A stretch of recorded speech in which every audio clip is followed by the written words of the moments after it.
Hello everyone and welcome to Fiction Friday. Today we have episode 10 of The Lightning. I hope you enjoy it. The instant Frederick's feet hit the ground, he accelerated to warlord speed and raced toward where the sorcerers fought in vain to hit the berserkers. He could handle warriors on the ground with swords, and the faster he handled them, the sooner the sorcerers would be free to go help their fellows. Most of his corps had refilled since the battle at the inn, so Frederick had no hesitation about entering the fight. Houses appeared and disappeared as he ran. He caught the occasional glimpse of a frightened face peeking out the window, but he didn't waste time trying to reassure them. The best thing Frederick could do for the people of the capital was kill the ogres that had invaded as quickly as possible. He rounded a bend and found himself face to chest with an ogre. The masked monster seemed every bit as startled as Frederick. Lucky for him, Frederick recovered first and slammed his sword through the berserker's chest. He jerked the weapon free, spun, and hacked his opponent's head off, just to be sure. One down. He paused a moment before racing ahead. Golden lances of energy streaked down into the streets, blowing holes in the stone and sending gravel into the air. Their targets were hidden behind buildings that shook from the blast's impacts. Considering how fast the berserkers moved, he doubted the sorcerers even saw them. They had to be aiming at where they sensed their enemy's soul forces. If he ran into that mess, an errant blast would be as likely to kill him as an ogre. Frederick gathered himself and leapt onto a nearby roof. One of the sorcerers must have sensed his arrival as she turned his way. He waved her over, and to his surprise she stopped shooting and descended. Maybe she figured since she couldn't hit anything anyway, she might as well hear him out. "You shouldn't be here," she said. "It's dangerous." "I noticed. If you and your companions would stop blasting, I'd be happy to kill those ogres for you." Under other circumstances, her look of disbelief would have annoyed him. "You think you can handle them better than us?" "At least I can see them," he said. "How many have you killed so far?" She looked away. "None." "Then I'm one up on you." He jerked a thumb over his shoulder. She looked where he indicated and her eyes went wide. "I think these things are just trying to keep you busy while their friends kill your friends across the city." "I sense the battle." She chewed her lip a moment. "Are you sure you can kill them?" Frederick nodded. "As certain as I can be. In battle there are no guarantees." "Fair enough. You got a name?" Frederick St. Cloud.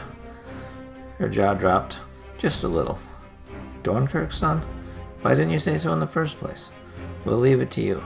Good luck." She flew over to collect her people. The instant the blast stopped, he raced toward the nearest ogre. They'd split up to make it harder for the sorcerers to hit more than one at a time, and he wanted to take advantage of that. It wouldn't take them long to regroup, so he had to hurry. He found the first one by smell more than sight. The blue-skinned brutes gave off a distinct funk. The female ogre stared up at the sky, probably wondering why the sorcerers had stopped shooting. Frederick rushed in. The ogre detected him. Her club dropped in time to deflect his sword. At warlord speed, the blows came 10 to the heartbeat. His opponent was strong and fast. Clearly the Ice Queen had chosen her best warriors for this mission. Killing them all would be a potent blow to her army. He barely ducked a swipe that would have sent his head flying over the city wall had it connected. The force of the swing put the female just a hair off balance. That provided all the opening he needed. Before she recovered, he darted in and slashed the ogre's throat. Her racing heart sent a fountain of blood spurting several feet into the air. Frederick raised his sword to finish his opponent. The thunder of approaching brutes warned him just in time to spin and deflect the top of a steel axe. A male ogre a foot taller than the female he just defeated rained a barrage of blows down on Frederick. They fell with such force a breeze blew across his face. Not even bothering to try and block, he danced around the whistling steel. Compared to the female, this berserker moved in slow motion. Eventually the monster would make a mistake. When it did, he'd strike. Or at least that was the plan. Another set of steps approached from his left. Frederick grimaced. If he got caught between two berserkers, even his speed advantage might not be enough. He had 2 seconds at most to finish off this enemy before his reinforcements arrived. There was no help for it. Frederick drew deep from his core and accelerated to lightning speed. His opponent seemed to freeze in place. Frederick's sword slammed through the ogre's chest, slicing his heart in half. The moment he released lightning speed, the male berserker collapsed. Frederick had just time to set himself before the next opponent appeared. The burst of speed had cost him a quarter of his soul force, but he'd begun to get a handle on how to use the technique. Maintaining it for an entire battle wasn't the way to go. Better to use it in a quick killing strike before releasing it again. With this new insight, Frederick faced the approaching ogre, confident that he'd have no trouble winning. His legs went out from under him when the female's arm crashed into the back of his knees. How did she survive getting her throat cut that deep? He'd nearly cut her head off. In the blink of an eye, a male armed with a huge club of ice loomed over him. Frederick rolled under the first blow, spun away from the second, somehow scrambled between the berserker's legs and to his feet. He didn't dare take any more chances. Even if it drained his soul force, he needed to end this before any more surprises arrived. At lightning speed, he decapitated both ogres. Frederick fell to his knees, gasping for air. Only a third of his soul force remained. He listened, but heard nothing beyond the pounding of his heart. It seemed he was safe for the moment. Lon raced through the sky with a pair of angry ogres on his tail, the only two left in the sky. He didn't bother to attack. Anything he could conjure wouldn't so much as dent their shields. Instead, he wove a random path through the air. Blue streaks screamed past him. One came so close it singed his skin through his soul force barrier.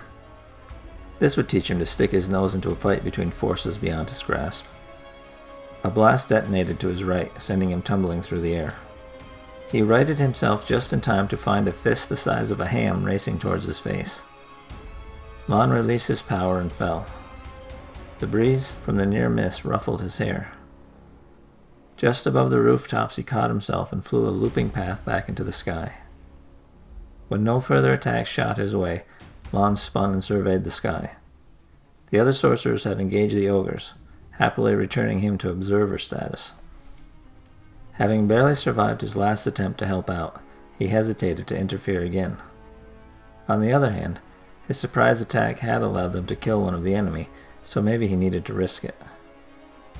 The less scarred monster raised its hands. An instant before Lon sensed its attack was ready to be unleashed, he conjured a golden sphere around the ogre's hands. The gathered power detonated, reducing its hands to a red mist. The ogre loosed an agonized howl. 3 sorcerers surrounded it and concentrated their attacks. The resulting explosion rained pieces of ogre down over the city. With only a single ogre left, the Legion concentrated their attacks. The brute made it a job, but in less than a minute all the aerial threats had been eliminated. Phew, Lon blew out of breath. Sometimes he wasn't sure he was cut out to be a fighter. Hopefully Frederick was having a better time of things. When the human king fell from the sky, Karash hoped for a moment that he'd completed his mission. But the warlord he'd crossed swords with earlier caught the fallen king and ran for safety. Pity. But then killing a king, even a feeble human one, shouldn't be an easy task. The greater the effort, the greater the glory when the mission was complete. Behind his mask, Karash bared his fangs. He would enjoy crossing swords with a human again. He prepared to dive after his prey. A beam of energy struck him in the chest and sent him sailing out of control. A second and third blast crashed into the energy barrier. The potent strikes drained his power quickly. During the battle, he'd noticed the Queen's gift didn't regenerate as fast as it did at the tower. Perhaps the distance between Karash and his mistress caused the problem. Or maybe it was something else. Either way, he had only limited time and strength to complete his mission. Karash dove and spun, evading the next shot and locating the human attacking him. It was the one that tried to escape with Karash's prey. Golden energy crackled around the human and gathered near his hands. Perhaps this sorcerer was stronger than he'd first thought. Good. Karash loved a worthy fight. He mirrored his opponent, icy blue energy glittering around his clenched fists. Roaring and letting his rage power his attack, Karash sped toward the human. Lances of blue energy streaked towards his target. The sorcerer cartwheeled out of the way and countered with a blast of his own. Once again, Karash found himself floundering across the sky as the blast knocked him out of control. It didn't take a genius to realize his foe had more experience at fighting in the air than Karash, and worse, he had the power to make use of that knowledge. Karash needed to stop thinking like a sorcerer and start thinking like a berserker. Otherwise, the human would wear him down and he'd fail in his task.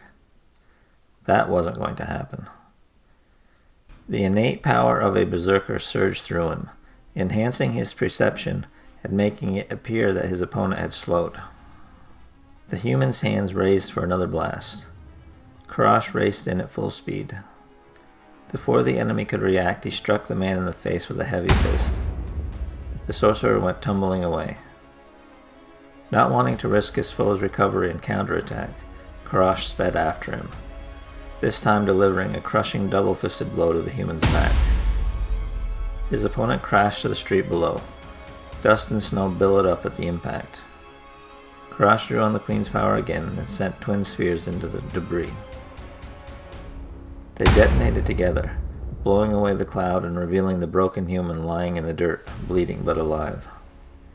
Karash panted and landed beside his vanquished enemy. The Queen's power had dimmed to little more than a spark in his chest. That had been far too close. The sorcerer raised his hand as Karash stalked in for the kill, but no energy gathered. He was drained. Karash had only to administer the final blow and hunt down the king. He drew his sword and looked down at the bleeding, barely conscious human. This man was a worthy opponent, deserving of the honor of dying by the sword. "Do you have a name?" Karash removed his mask, letting the human see the face of his death. The sorcerer spit blood. "Samhael." "I will remember it. You were a strong foe." Samhael's lips cracked in a smile. "I doubt that." Did this human question his honor? Only his enhanced senses saved him. Karash just managed to whip his sword around to block the strike of the warlord he'd fought earlier. The force of it sent Karash flying back. He slammed into a building hard enough to smash through the wall. He stared up into the dark ceiling and snarled. A cowardly attack, but he couldn't deny its power. He'd taken blows from berserkers that didn't hit that hard. Karash crunched to his feet, ignoring the cowering human staring at him from the top of the nearby stairs. He accelerated to maximum speed. Karash barely put a foot outside the building when the warlord reached him. The slender steel blade danced through the air. It took all Karash's skill to keep from getting run through. A slow grin spread across his face. This was how he was meant to fight. Toe to toe and blade to blade, not flying around like some bird. The human's face showed only grim determination as he stabbed over and over, high-low, left-right, never in the same place twice or at the same angle. It was a masterful display. Even on the receiving end of it, Karash couldn't help but marvel at the warlord's skill. Lucky for the Queen, all the humans didn't fight like this. Her armies wouldn't have stood a chance. The barrage seemed to last forever. Karash fought purely on the defensive. Twice he came close to getting disemboweled. Only a lucky twist of his sword saved him. His hope that the human would run out of strength faded by the second. If anything, Karash felt his own berserker power running low. The Queen's power had grown from a spark to a flame. There was no honor in it, but if he wanted to complete his mission, he had no choice. Karash drew soul force into his mouth and finally offered a high slash. As expected, the warlord blocked. Karash locked their blades and spat blue fire into the human's face. His opponent staggered. Karash lashed out.